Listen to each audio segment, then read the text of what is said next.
98 square less than 10 second ಅಲ್ಲಿ ಯಾವ ರೀತಿ ಕಂಡುಹಿಡಿಬೇಕು ನಾವು 98 ಸ್ಕ್ವೇರ್ ಯಾವ ರೀತಿ ಮಾಡಬೇಕು 100 ಕಿಂತ ಕಡಿಮೆ ನಂಬರ್ಸ್ ಇದ್ದಾಗ ನಾವೇನ್ ಮಾಡ್ತೀವಿ 100 ಕಿಂತ ಎಷ್ಟು ಕಡಿಮೆ ಐತೆ ಅದೊಂದು ಸ್ಕ್ವೇರ್ ಹಾಕೊಂತೀವಿ ಫಸ್ಟ್ 100 ಕಿಂತ ಎಷ್ಟು ಕಡಿಮೆ ಐತಿ 2 ಕಡಿಮೆ ಐತಿ 2 ಅಂದ್ರೆ 98 ಸ್ಕ್ವೇರ್ 2 ಕಡಿಮೆ ಐತಪ್ಪ ಅಂದ್ರೆ 2 ಸ್ಕ್ವೇರ್ ಎಷ್ಟು 4 ಅಂದ್ರೆ ನಾವು 2 ಡಿಜಿಟ್ ಅಲ್ಲಿ ಬರೀಬೇಕು 0 4 ಆಮೇಲೆ 98 ಅಂದ್ರೆ 100 ಕಿಂತ ಎಷ್ಟು ಕಡಿಮೆ ಐತಿ 2 ಕಡಿಮೆ ಐತಿ 98 ಮೈನಸ್ 2 96 ಅದಾದ್ಮೇಲೆ 99 ಸ್ಕ್ವೇರ್ ಎಷ್ಟಪ್ಪ ಅಂದ್ರೆ 100 ಕಿಂತ 1 ಕಡಿಮೆ ಐತಿ 1 ಸ್ಕ್ವೇರ್ ಎಷ್ಟು 1 ಅದಕ್ಕೆ ಹೆಂಗ್ ಹಚ್ತೀವಿ ನಾವು 0 1 ಅಂತ ಹಚ್ತೀವಿ ಓಕೆ ನೆಕ್ಸ್ಟ್ 99 ಕಿಂತ 1 ಕಡಿಮೆ ಅಂದ್ರೆ 98 ನೆಕ್ಸ್ಟ್ 100 ಕಿಂತ ಎಷ್ಟು ಕಡಿಮೆ ಐತಿಲ್ಲ 6 into 6 36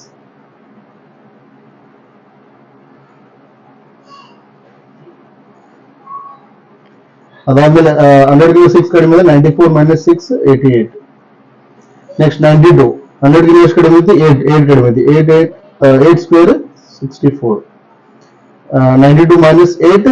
86